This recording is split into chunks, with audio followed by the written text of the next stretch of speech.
नमस्कार दोस्तों। आज से एक नई सीरीज शुरू करने जा रहे हैं जिसका कि विषय है व्याभिचार। इंग्लिश में बोले तो फॉर्निकेशन। दोस्तों ये विषय जो पीछे हमारी सीरीज चल रही थी मल्टीपल रिलेशनशिप्स की, उससे कुछ अलग हट करके है। दोनों में फर्क क्या है, सबसे पहले आपको वो चीज ही समझाता हूं। देखिए, मल्टीपल रिलेशनशिप के अंदर में क्या था कि हस्बैंड वाइफ या कपल, उन दोनों में से किसी एक की मृत्यु हो जाने की वजह से दोबारा उनकी रीमैरिज हुई, या किसी की बीमारी की वजह से डिवोर्स हुआ तो जाकर के रीमैरिज हुई, या फिर इस बीच में कोई प्रेम प्रसंग हुआ, उसके चलते जो है रिलेशन डेवलप हुआ। दोस्तों उसके अंदर में भी क्या है कि जो रिश्ता था वो शुद्ध प्रेम के ऊपर में निर्भर था, यानी कि प्योर लव। उस वजह से जो रिलेशन डेवलप हुआ और उसमें जो लव मेकिंग हुई उसको लव की श्रेणी में रखेंगे। व्यभिचार उससे डिफरेंट है। व्यभिचार के अंदर में आपके एक से ज्यादा रिलेशन डेवलप होते हैं मल्टीपल पार्टनर्स के साथ में, परंतु इसमें जो बेस है वो लव नहीं है। इसमें जो बेस है वो आपकी सेक्सुअल डिजायर्स, आपकी जो अर्जेस हैं, आपके मन में जो विपरीत योनि के प्रति जो आकर्षण इस हद तक है कि वहां पे आपके फिजिकल रिलेशंस डेवलप होते हैं। दोस्तों वो क्या पैरामीटर्स हैं, आइए वो डिस्कस करते हैं, उसके बाद में इस केस पे शुरुआत करते हैं। दोस्तों इसके अंदर में हमने जो हाउसेस लेने हैं, जो भाव देखने हैं, वो 7वां भाव, 8वां भाव और 12वां भाव। 7वां भाव जो है 7th हाउस, ये आपकी सेक्सुअल लाइफ है। अपोजिट पार्टनर के साथ में आपकी जो सेक्सुअल इंटीमेसी है वो 7th हाउस से देखी जाएगी। 8th हाउस जो है ये आपके हिडन भाव है, यानी कि सीक्रेसी है, गुप्त प्रेम संबंध या किसी की सेक्सुअल ओरिएंटेशन, उसका पता 8th हाउस से पता लगता है। जो 12th हाउस है ये आपका बेडरूम है, बेडरूम डिजायर्स, आपके प्लेजर्स, शैया यानी कि आपका बिस्तर। इसके अंदर में हमने जो राशियां देखनी है वो तुला और वृश्चिक। तुला क्योंकि शुक्र की राशि है, और यदि काल पुरुष कुंडली की बात करें तो वो 7वें घर में फॉल करती है, जो कि आपका सेक्सुअल डिजायर का भाव है। वृश्चिक जो राशि है वो मंगल की है और वो आपका 8वें भाव में पड़ती है। दोस्तों इसमें जो की प्लैनेट्स आपने देखने हैं वो शुक्र देखना है मेल हॉरोस्कोप्स में। फीमेल हॉरोस्कोपी में मंगल आप कंसिडर करेंगे, क्योंकि जो मंगल है वो फीमेल्स के सेक्सुअल डिजायर्स को कंट्रोल करता है, गवर्न करता है, मूड्स को, मूड स्विंग्स को। इवन उनकी मेंस्ट्रुअल साइकिल भी जो है वो भी मंगल के साथ में चलती है। दोस्तों इस कुंडली पे आते हैं और आपको थोड़ा सा ब्रीफ करता हूं। ये एक बहुत ही वेल ऑफ फैमिली की लड़की की पत्री है, जिसकी फैमिली बहुत प्रेस्टिजियस है।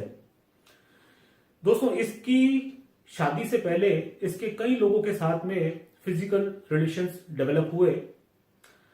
उसमें से एक तो वो लड़का था जिसको ये राखी बांधा करती थी। समाज के सामने तो दोनों बहन भाई का रिश्ता निभाते थे, परंतु उसके साथ में इसके जो फिजिकल रिलेशंस हुए वो बहुत सालों तक चले और बहुत ज्यादा हुए।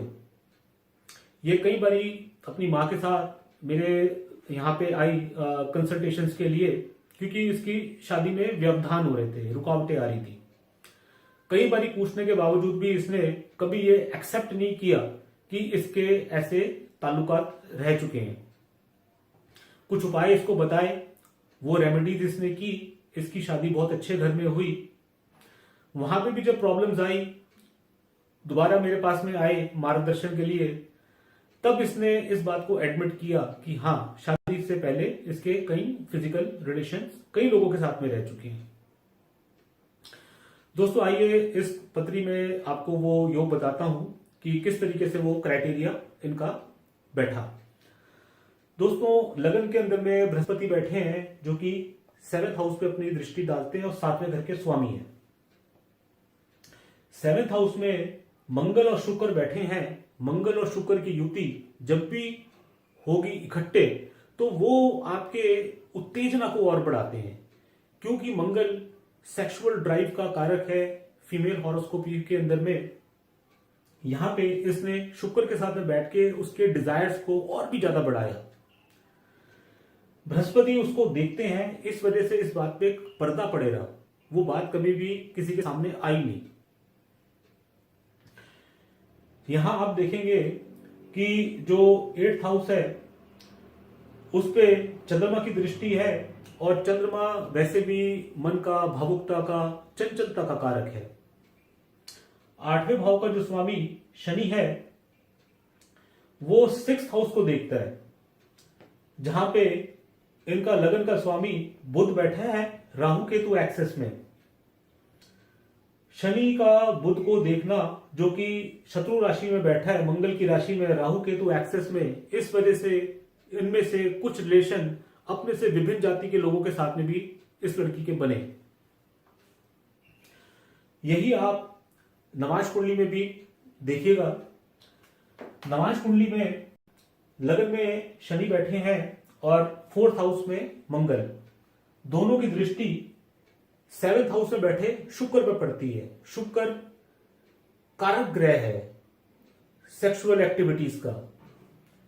शुक्र बुध की राशि में बैठा है जो कि डुअल साइन है। डुअल साइन के अंदर में जब भी शुक्र या मंगल आएंगे तो वो मल्टीपल रिलेशनशिप्स वहां से इंडिकेट होंगी। शुक्र को मंगल देखते हैं और शनि देखते हैं। मंगल और शुक्र का रोल दोस्तों जब भी आएगा, साथ में शनि और राहु भी जुड़ जाएंगे, तो उसके अंदर में व्याभिचार की मात्रा और भी ज्यादा बढ़ जाती है। यहां पे भी आप देखेंगे लगन कुंडली में 12th हाउस में राहु बैठे हैं शुक्र की राशि में। दोस्तों इन सारे कॉम्बिनेशंस को देख करके आप ये बात समझ जाएंगे कि जहां पे भी आपको ये सारे ग्रह एक दूसरे की राशियों में, एक दूसरे के नमाज में, एक दूसरे को देखते हुए या एक दूसरे के साथ में एक ही भाव में बैठे हुए मिलेंगे, वहां पे व्याभिचार के योग 100% आएंगे ही आएंगे। आज की एपिसोड में ये बात यहीं तक ही मैं समाप्त करता हूं। अगले वीडियोस के जरिए नए केसेस आपके सामने प्रेजेंट करूंगा। वो योग जो मल्टीपल रिलेशनशिप के साथ में व्यभिचार और उसके अंदर में व्यभिचार की मात्रा को और भी ज्यादा उत्तेजना के साथ में बढ़ाते हैं, समझाते हुए आगे के वीडियोस में एक्सप्लेन करूंगा। यदि आपको आज का वीडियो अच्छा लगा हो तो आप इसे लाइक कीजिए, दोस्तों में शेयर कीजिए, चैनल को सब्सक्राइब कीजिए। यदि मुझसे आपको कोई परामर्श की आवश्यकता पड़े तो अपने नंबर्स आपसे शेयर कर रहा हूं, आप कभी भी मुझसे कॉन्टैक्ट कर सकते हैं। Thank you very much. नमस्कार।